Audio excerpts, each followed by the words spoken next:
Le réveil Skyrock PLM. Un objectif pour la France vis-à-vis de l'Ukraine. La France s'est fixé l'objectif de livrer cette année 78 Césars supplémentaires à l'armée ukrainienne dans le cadre de la coalition Artillerie pour l'Ukraine.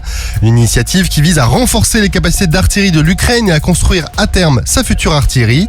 Concernant ces 78 véhicules, le ministre des Armées Sébastien Lecornu a annoncé la livraison prochaine de 6 Césars supplémentaires avec l'objectif d'en fournir 72 autres tout au long de l'année. La France prévoit également de fournir 3000 obus de 155 mm par mois à l'Ukraine pour l'aider dans sa lutte contre l'invasion russe.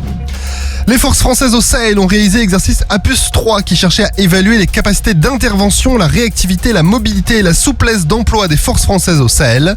Les aviateurs ont travaillé sur les procédures d'appui, notamment l'appui aérien rapproché avec le JTAC pour Joint Terminal Attack Controller qui guide les avions depuis le sol tout en assurant la synchronisation entre terriens et aviateurs pour faire un usage précis et adapté de la force et à la juste nécessité opérationnelle.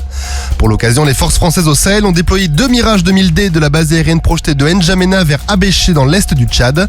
À la demande et en appui de son partenaire tchadien dans sa lutte contre les groupes terroristes et la stabilisation de son territoire, les forces françaises au Sahel organisent de nombreux exercices et ce dernier a entre autres permis de démontrer la capacité de réaction et de projection de la force aérienne française au Tchad et de réaffirmer l'engagement tricolore contre les groupes armés terroristes.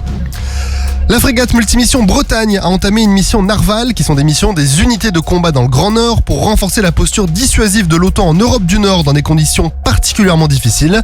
Après 3 jours d'entraînement près des côtes françaises, la Bretagne a navigué vers le nord en passant par le canal Saint-Georges, les côtes d'Écosse, l'archipel des Féroé et la mer d'Islande. La mission de ce début d'année 2024 comprend des exercices de lutte contre les incendies, l'utilisation d'hélicoptères Caïman marine, des rappels aux postes de combat et des tirs d'artillerie. La Bretagne qui se retrouve pour cette mission confrontée à des conditions rigoureuses avec des températures de moins 15 à moins 20 degrés fera aussi une relâche à Akureyri en Islande avant de poursuivre sa mission.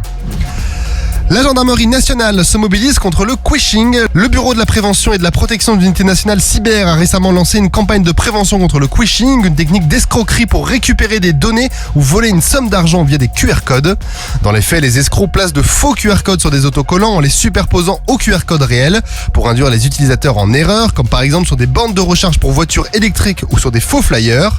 Pour s'en protéger, les cybergendarmes recommandent de vérifier la présence d'autocollants superposés et de s'assurer que l'URL correspond au site attendu.